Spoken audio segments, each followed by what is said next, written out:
14절에서 38절까지입니다. 구약성경 145페이지입니다. 출애굽기 40장 34절에서 38절까지입니다.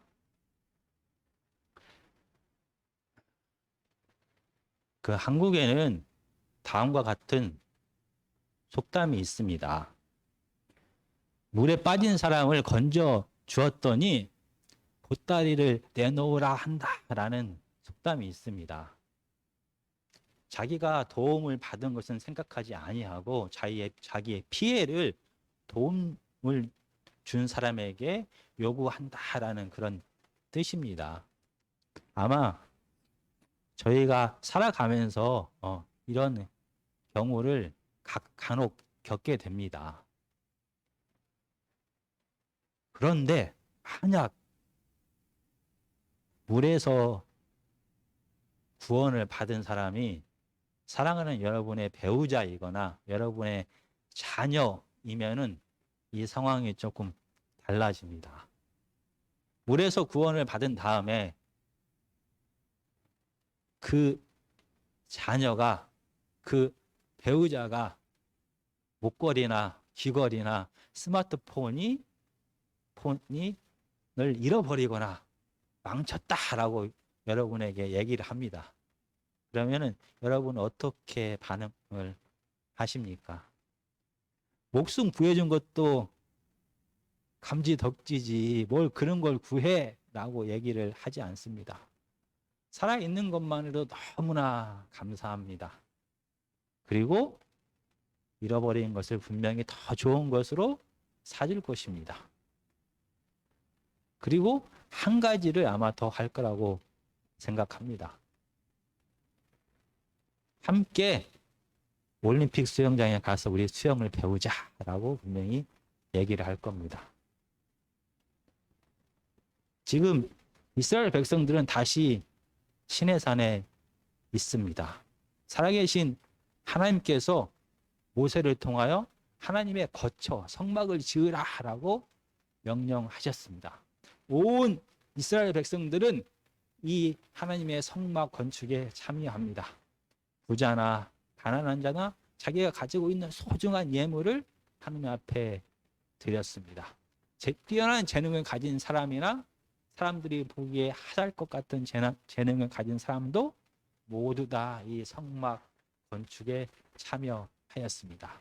온 이스라엘 백성들의 마음과 생각과 재물과 시간이 하나로 모아졌습니다. 마침내 6개월 만에 하나님의 성막이 완성되었습니다. 오늘 하나님의 말씀을 읽겠습니다. 40장 34절에서 38절까지입니다. 제가 읽겠습니다. 구름이 회막에 덮이고 여호와의 영광이 성막에 충만하매 모세가 회막에 들어갈 수 없었으니 이는 구름이 회막 위에 덮이고 여호와의 영광이 성막에 충만함이었으며 구름이 성막 위에 떠오를 때에는 이스라엘 자손이 그 모든 행진하는 길에 앞으로 나아갔고 구름이 떠오르지 않을 때에는 떠오르는 날까지 나아가지 아니하였으며 낮에는 여호와의 구름이 성막 위에 있고 밤에는 불이 그 구름 가운데 있음을 이스라엘의 온 족속이 그 모든 행진하는 길에서 그들의 눈으로 보았더라. 성막이 완성이 되었습니다. 그리고 살아계신 하나님께서 이 성막으로 임재하셨습니다. 하나님의 거처를 이 초라한 성막으로 옮기셨습니다. 구체적으로 말하면은 이 성막 안에 있는 지성소 가운데 임하셨습니다. 지성소는 가로 세로 높이가 5m입니다. 이 지성소 안에는 언약궤가 있었습니다. 언약궤는 가로가 1.2m, 높이와 세로가 75cm 정도 되었습니다. 이 언약궤는 금으로 앞뒤를 다 덧입힌 나무로 된 것입니다. 이 언약궤 안에 증거의 10계명의 돌판을 그 안에 두었습니다. 그리고 금으로 된 속죄소로 이 언약궤를 덮었습니다. 금으로 된 속죄소 위에는 금으로 된 그룹이 2개 있었습니다. 이 그룹은 천사들입니다. 바로 오늘 본문에서 하나님께서는 성막, 그 중에서 지성소, 그 중에서도 바로 이 속죄소 위로 2 그룹들 사이로 임하셨던 것입니다. 하나님은 보이지 않습니다. 그런데 어떻게 하나님께서, 보이지 않는 하나님께서 이 지성소 안에 속죄소 위에 임하셨다라는 것을 알 수가 있는 것입니까? 오늘 본문 34절에 보면은 여호와의 영광이 성막에 충만하였다라고 합니다. 하나님께서 그곳에 임하셨다랍니다. 그것을 어떻게 알았는지는 구름이 회막을 덮었다라고 얘기합니다. 우리가 지난번에 한번 배웠던 것처럼 영광이라는 것은 보이지 않는 존재, 실체, 성품이 눈에 보이거나 들리게 겉으로 나타난 것을 영광이라고 합니다.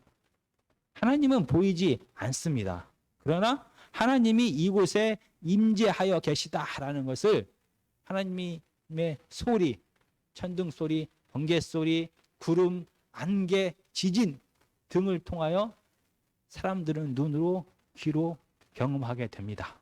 바로 이렇게 보이지 않는 하나님이 거기 계시다라는 것을 알 수 있게 하는 이런 소리, 구름, 천둥, 이런 것을 하나님의 영광이다라고 얘기를 합니다. 지금 본문에서 하나님이 임재하셨다라는 것을 이 구름이 성막을 뒤덮었다라는 것을 통하여 알 수가 있습니다. 지금까지 이 구름은 잠시 동안 시내산 위에 머물러 있었습니다. 시내산 위에 머물러 있던 구름이 땅으로 내려와서 백성들 한 진영 한 가운데에 있는 이 성막 위를 덮었다는 것입니다. 하나님께서 마침내 거처를 백성들이 살고 있는 진영 한 가운데로 옮기셨다라는 뜻입니다. 하나님께서 성막 안에 있는 지성소로 임하셨다라는 뜻입니다. 그렇다고 하면은 하나님께서 이 성막 안에 있는 지성소, 그 안에 있는 속죄소 위에 임하셨다라는 뜻이 무슨 뜻인지를 저희가 잠깐 살펴보겠습니다. 시편 99편입니다. 시편 99편입니다. 874페이지입니다. 제가 1절과 5절을 읽겠습니다. 여호와께서 다스리시니 만인이 떨 것이요 여호와께서 그룹 사이에 좌정하시니 땅이 흔들릴 것이로다. 5절입니다. 너희는 여호와 우리 하나님을 높여 그의 발등상 앞에서 경배할지어다. 그는 거룩하시도다. 여기서 발등상은 보좌, 의자에 앉았을 때 발을 올려놓는 곳이 발판, 발등상입니다. 그리고 이 발등상이 무엇인지는 제가 찾아서 읽겠습니다. 역대하 28장 2절입니다. 651페이지입니다. 역대하 28장 2절입니다. 이에 다윗 왕이 일어서서 이르되 나의 형제들 나의 백성들아 내 말을 들으라. 나는 여호와의 언약궤 곧 우리 하나님의 발판을 봉인할 성전을 건축할 마음이 있어서 건축할 재료를 준비하였으나.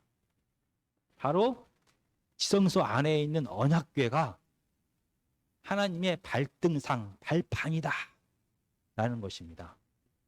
지금 이 시편과 역대상의 말씀을 통해서 보면은 하나님께서 왕으로 지금 지성소 안으로 임재하셨습니다.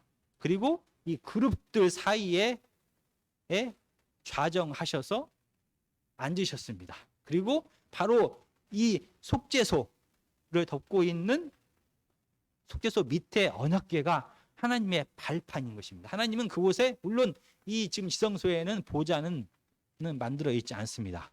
하나님이 속죄소 사이에 임하셔서 두 그룹 천사들 사이에 앉으셔서 발을 언약궤 위에 올려놓았다라고 얘기합니다. 이스라엘뿐만이 아니라 고대 근동의 왕들의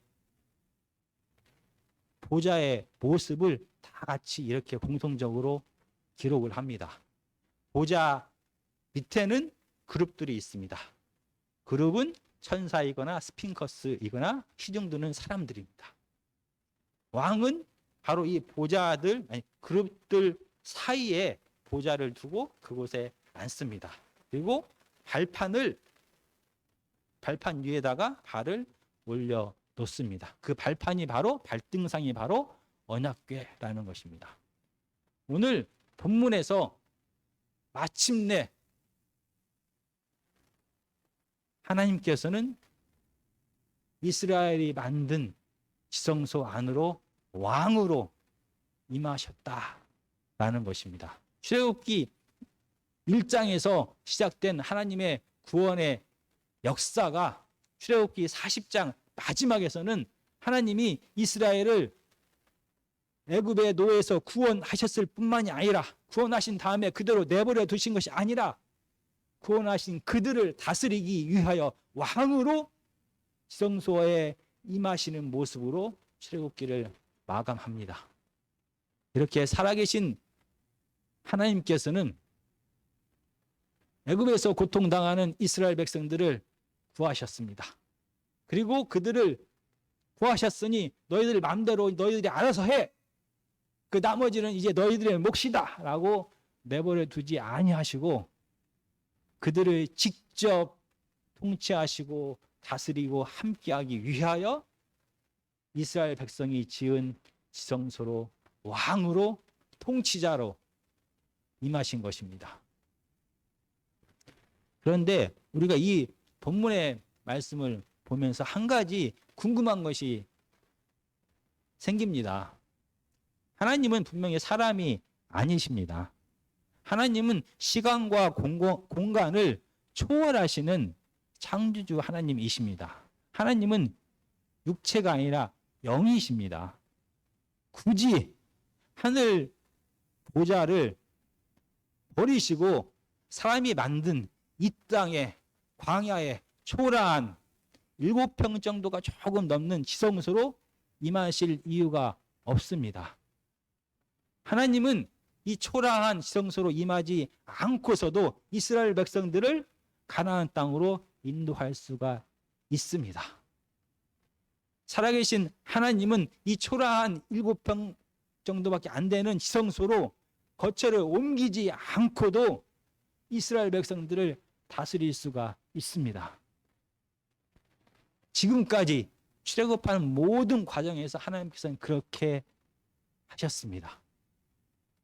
하나님은 이스라엘 백성을 구원하기를 원했습니다. 하나님은 하나님의 대리자 모세를 선택하셨습니다. 그리고 모세로 하여금 대신 하나님의 뜻을 바로와 이스라엘 백성들에게 전하게 했습니다. 그래서 이스라엘 백성들을 출애굽시켰습니다.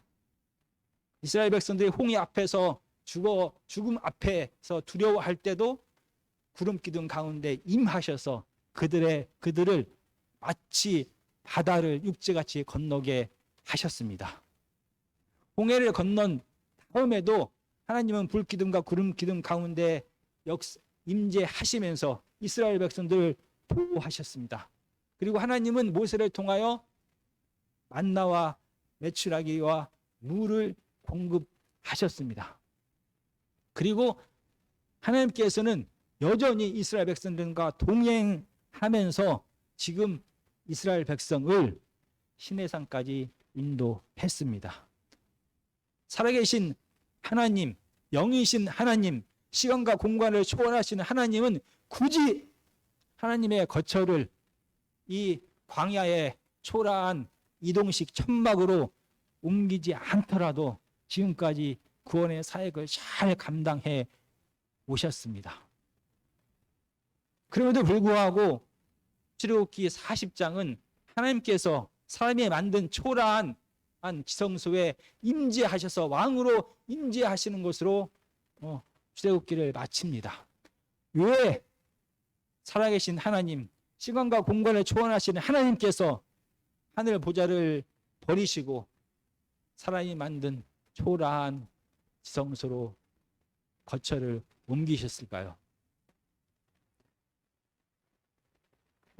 출애굽기 40장 오늘 본문인 40장 36절에서 38절까지를 다시 천천히 제가 읽겠습니다. 구름이 성막 위에 떠오를 때에는 이스라엘 자손이 그 모든 행진하는 길에 앞으로 나아갔고 구름이 떠오르지 않을 때에는 떠오르는 날까지 나아가지 아니하였으며 낮에는 여호와의 구름이 성막 위에 있고 밤에는 불이 그 구름 가운데 있음을 이스라엘의 온 족속이 그 모든 행진하는 길에서 그들의 눈으로 보았더라. 그들의 눈으로 보았더라. 성막에 창조주 하나님께서 임하셨습니다. 그래서 이스라엘의 진영 한가운데 있는 이 성막에 하나님의 임재를 드러내는 구름이 가득하게 있었습니다. 그래서 이스라엘 백성들은 이 구름이 성막 위에서 다시 하늘로 떠오르게 되면은 이제 하나님께서 움직이시는구나 라고 해서 이동할 준비를 합니다. 하나님의 구름이 다시 성막 위로 내려오게 되면은, 그래서 그들 진영 가운데 임하게 되면은 이스라엘 백성들은 멈춰 섰습니다. 그곳에 정착을 잠시라도 정착하기 위하여 그들의 천막을 치게 되었습니다. 이스라엘 백성들은 낮에는 하나님의 구름이 성막 위에 계속 머물러 있는 것을 매일 눈으로 보았습니다. 이스라엘 백성들은 밤에는 이 구름 가운데 불이 임한 것을 그들은 매일 밤마다 보았습니다. 이스라엘 백성들은 그들의 눈으로 하나님의 임재와 하나님의 통치를, 하나님의 다스림을 가까이서 경험하게 되었습니다. 하나님께서 이스라엘 백성들을 위하여, 하나님은 전혀 이 광야의 초라한 성막으로 거처를 옮길 필요가 없었음에도 불구하고 이스라엘 백성들을 위하여 하나님의 거처를 광야로 옮기셨습니다. 왜냐하면 이스라엘 백성들이 직접 더 가까이 하나님을 보고 느끼고 경험하기를 원했습니다. 하나님을 매일매일 가까이 보고 듣고 경험하게 되면 하나님을 더 깊이 있게 알게 됩니다. 하늘 보좌를 버리시고 사람들이 살고 있는, 이스라엘 백성들이 살고 있는 진영 한가운데로 거처를 옮기신 하나님의 이유는 단 한 가지입니다. 이스라엘 백성들이 하나님을 더 깊이 있게 알기를 원하셨습니다. 출애굽기를 이 1장부터 계속해서 하나님은 사람들이 하나님을 알기를 원했습니다. 하나님이 어떤 분인지를 계속해서 드러내셨습니다. 우리가 출애굽기 5장 5장 2절 말씀은 제가 읽겠습니다. 87페이지입니다. 출애굽기 5장 2절입니다. 바로가 이르되 여호와가 누구이기에 내가 그의 목소리를 듣고 이스라엘을 보내겠느냐? 나는 여호와를 알지 못하니 이스라엘을 보내지 아니하리라. 살아계신 하나님을 알지 못했다라고 기록합니다. 바로만 하나님을 알지 못했던 것이 아닙니다. 애굽 사람들만 하나님을 알지 못했던 것이 아닙니다. 이스라엘 백성들도 애굽에서 430년이나 그들은 살았습니다. 물론 자기의 부모님들을 통하여 하나님에 대해서 들었지만 그들은 하나님이 정말 누구인지를 잘 알지 못했습니다. 그래서 살아계신 하나님께서는 이 출애굽기를 통하여 계속해서 내가 여호와인 줄 알게 하리라 라는 말씀을 계속해서 반복하십니다. 그래서 이스라엘 백성들이 하나님을 진심으로 알기를 원했습니다. 바로가 하나님을 알기를 원했습니다. 애굽 사람들이 하나님을 알기를 원했습니다. 온 이방 민족들이 하나님을 알기를 원했습니다. 출애굽기는 하나님이 어떤 분인지를 하나님은 계시하고 보여주고 있는 것입니다. 하나님이 모든 사람들이 알기를 원하는 모습이 어떤 모습이었을까요? 고대 근동에서는 이름은 그 사람의 실체 본성을 그대로 다 담고 있습니다. 출애굽기 3장에서 3장 14절에서 하나님은 모세에게 하나님을 드러냅니다. 하나님의 존재가 어떤지, 하나님의 성품이 어떤지, 하나님의 누구인지를 이름을 통하여 드러냅니다. 3장 14절입니다. 하나님이 모세에게 이르시되 나는 스스로 있는 자이니라. 여기서 하나님은 스스로 있는 자다. 하나님은 존재하는 자다. 하나님은 있다라는 그런 뜻입니다. 여기서 사용된 동사가 존재하다, 있다라는 동사입니다. 나는 스스로 있는 자다를 히브리어를 그대로 얘기하면 에흐예, 아세르 에흐예라고 합니다. 에흐예라는 말이 있다라는 뜻입니다. 바로 야훼 하나님, 야훼, 여호와라는 말이 바로 이렇게 존재한다라는 하는 에흐예라는 말에서 나왔다라고 사람들은 주장을 합니다. 그래서 하나님은 사람에게 하나님이 어떤 분인지를 이름을 통하여 드러냈습니다. 야훼라는 이름 속에는 두 가지 뜻이 있습니다. 첫 번째는 나는 존재한다, 나는 나다라는 그런 뜻입니다. 지금 출애굽기 3장에서 이스라엘 백성들은 430년 동안이나 애굽에서 살고 있습니다. 처음에는 평안하게 잘 살았습니다. 바로 애굽과 온 세상을 구한 요셉 때문에 요셉의 가족인 그들은 편안하게 살았습니다. 그러나 요셉을 아는 사람들이 점점 없어지자 그들은 애굽에서 노예 생활을 할 수밖에 없었습니다. 그들은 바로의 압제 속에서 고통 가운데 살아갑니다. 하나님의 백성인 그들이 노예로 살아갑니다. 그들은 고통 가운데 하나님 앞에 부르짖습니다. 하나님 정말 어디 계십니까? 하나님 살아 계십니까? 우리의 고통을 지금 보고 있는 것입니까? 하나님을 계속 불렀습니다. 여전히 들리지 않는 하나님의 부재를 삶 속에서 경험하면서 그들은 하나님을 불렀습니다. 하나님 살아 계신 것입니까? 심지어 갓 태어난 자기들의 아들들이 나일강에서 생매장 당하는 것을 그들은 보았습니다. 이 고통과 슬픔과 압제와 무시 속에서 그들은 하나님의 이름을 불렀습니다. 하나님을 불렀습니다. 하나님 정말 살아계십니까? 우리를 버리신 것이 아닙니까? 이 고통의 울부짖음에 하나님은 하나님의 이름을 통하여 그들에게 하나님이 어떤 분인지를 드러냅니다. 아니다. 나는 너희들과 함께 있었다. 나는 존재하는 자였다. 나는 너희들의 고통을 다 보고 있었고 너희들의 울부짖는 소리를 들었고 그 같이 아파하고 있었다. 나는 너희들의 하나님이고 너희와 함께 하는 분이다 라는 것을 드러냈습니다. 두 번째로 야훼라는 이름은 존재하게 하는 자라는 뜻입니다. 스스로 존재할 뿐만이 아니라 다른 모든 피조물이 존재할 수 있도록 만드신 분이다라는 뜻입니다. 야훼 하나님은 바로 창조주 하나님이다라는 그런 뜻입니다.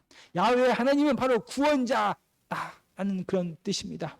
이스라엘 백성들은 그들이 보기에 세계 최강의 군사력과 권력과 재물을 갖고 있는 바로의 압제 속에서 두려움과 떨림으로 살아갑니다. 도저히 이렇게 무섭고 힘이 강한 바로를 이길 수가 없을 것 같습니다. 평생 동안 앞으로 죽을 때까지 그들은 노예로 살아갈 것만 같습니다. 그들의 후손 역시 그들처럼 고생하면서 고통 중에 무시당하며 살아갈 것 같습니다. 그러나 하나님께서는 그들에게 분명히 말씀하십니다. 나는 야훼 하나님입니다. 나는 다른 피조물들을 존재하게 하는 창조주시다라는 것입니다. 아무리 바로가 힘이 세 보이고 아무리 이방신이 힘이 세 보여도 그들은 사람들이 만든 피조물일 뿐이다라는 것입니다. 하나님께서 그들보다, 바로보다, 애굽의 어떤 이방신보다 큰 힘과 능력을 가지신 창조주 하나님이시다라고 하나님은 말씀하십니다. 그리고 이 창조주 하나님께서 너희를 반드시 다시 존재하게 할 것이다, 다시 살아나게 할 것이다, 다시 구원받게 할 것이다 라고 말씀을 하십니다. 그 이름이 바로 야훼라는 이름입니다. 이렇게 하나님은 그 이름처럼 이스라엘 백성들의 고통 가운데 함께 계셨습니다. 그들의 고통을 아파하고 그들의 고통에 울부짖는 소리를 들으셨습니다. 이 살아계신 하나님께서는 그 야훼라는 이름처럼 고통받는 이스라엘 백성들을 내버려 두지 않으셨습니다. 그들을 다시 존재하게, 다시 살게, 다시 숨 쉴 수 있도록 그들을 이 모든 압제에서 구원하셨습니다. 그 이름처럼 말입니다. 그래서 살아계신 하나님은 이스라엘 백성들이 이렇게 하나님을 알기를 원했습니다.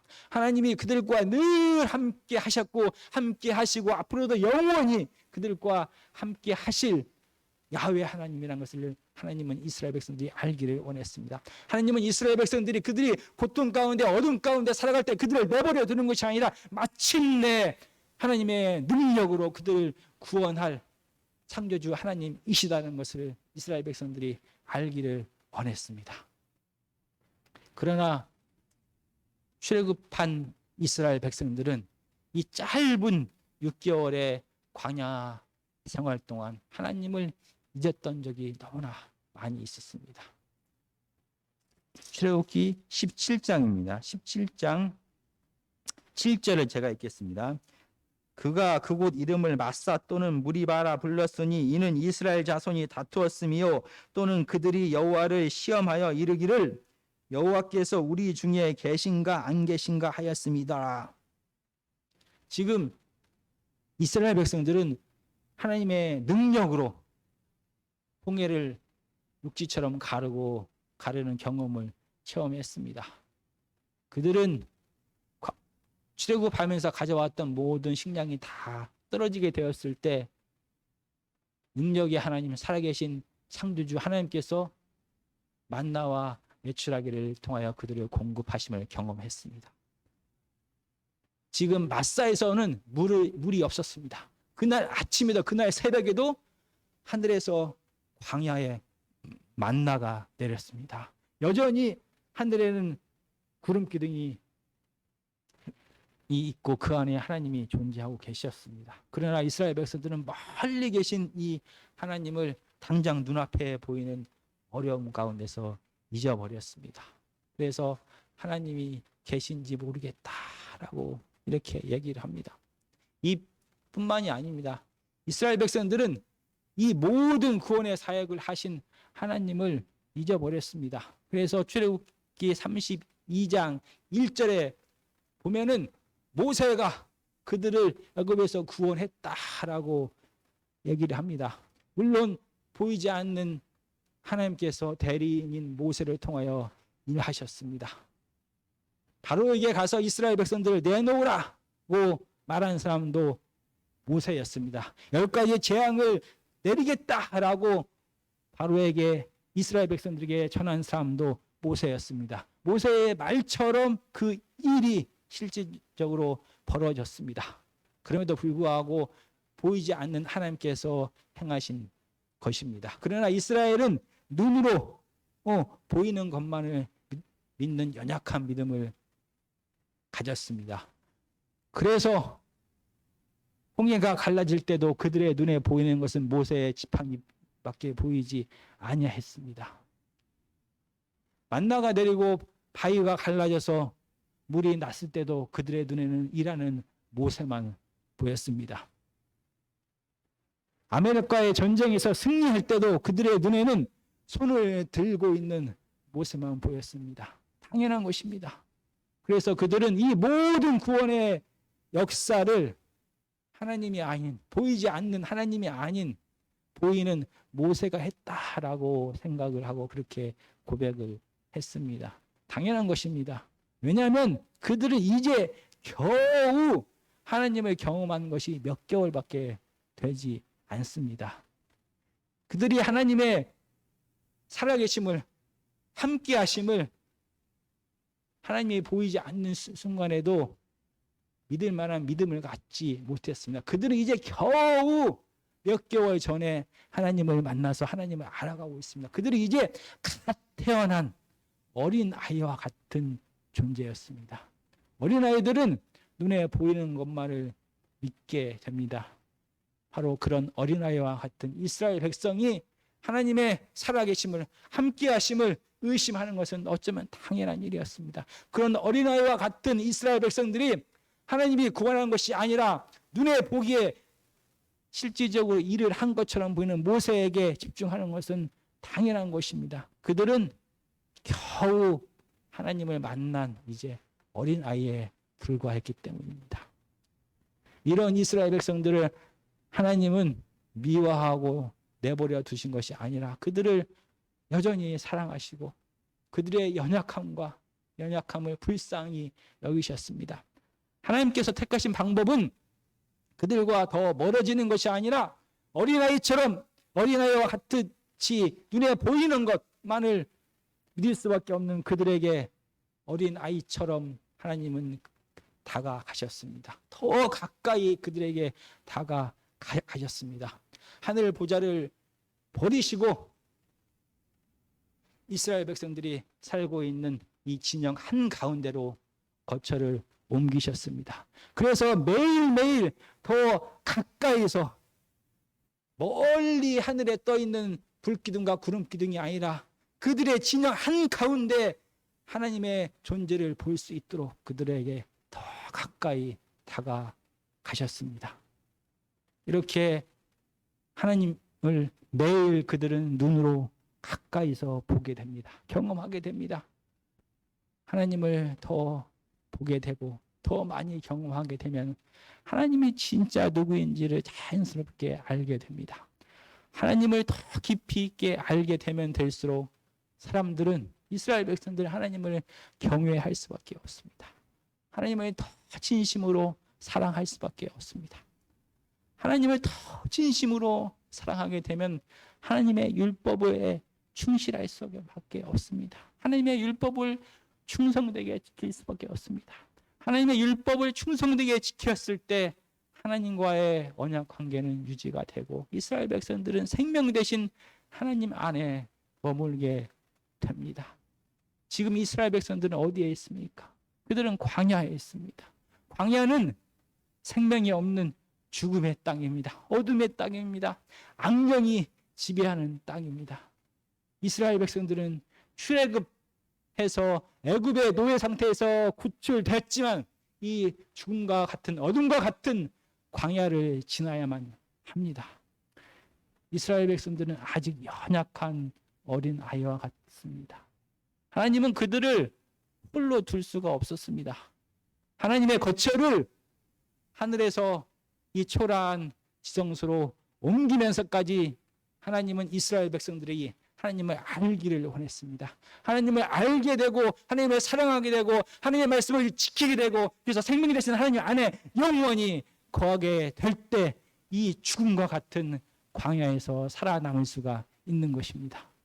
그래서 살아계신 하나님께서는, 이스라엘을 사랑하신 하나님께서는 하늘 보좌를 버리고 이스라엘 백성들이 살고 있는 광야로 거처를 옮기셨습니다.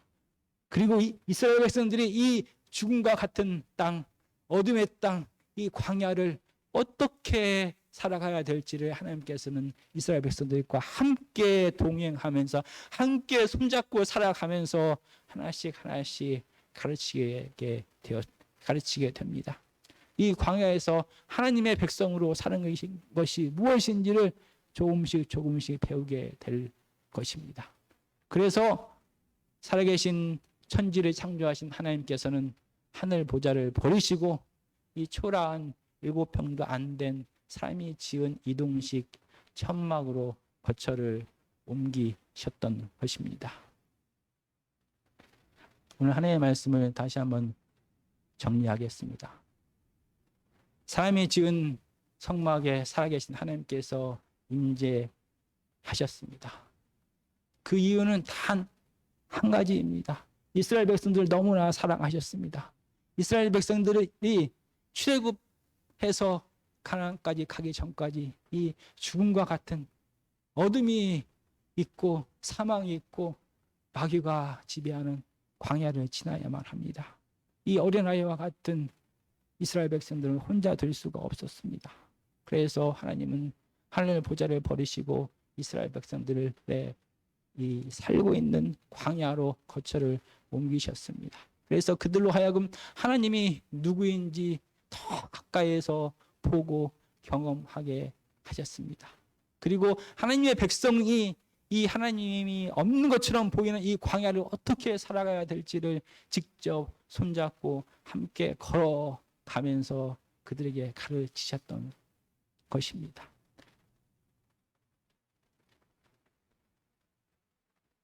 이스라엘 백성이 애굽에서 구원받은 것처럼 하나님은 예수 그리스도를 통하여 저희를 죽음에서 영생으로 구원하셨습니다. 그리고 이 광야 같은 이 땅을 살아가야 되기 때문에 우리를 혼자 두지 아니하시고 하나님의 영 성령님을 우리 가운데 보내셨습니다.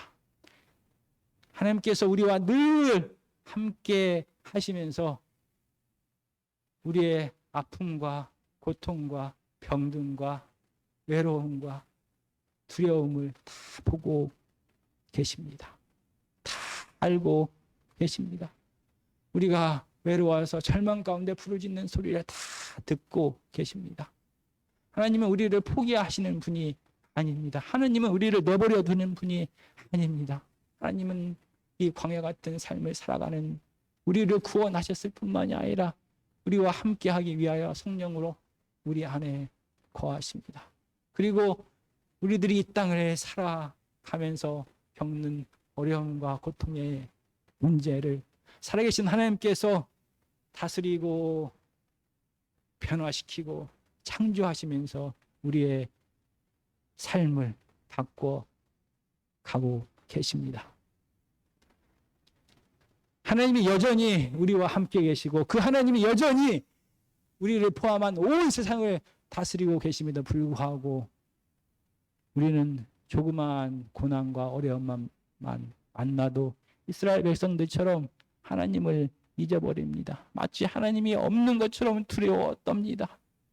하나님이 없는 것처럼 사람들을 향해서 도움을 구합니다. 하나님이 없는 것처럼 죽어갑니다. 하나님이 임재하는 곳은 생명이 넘치는 곳입니다.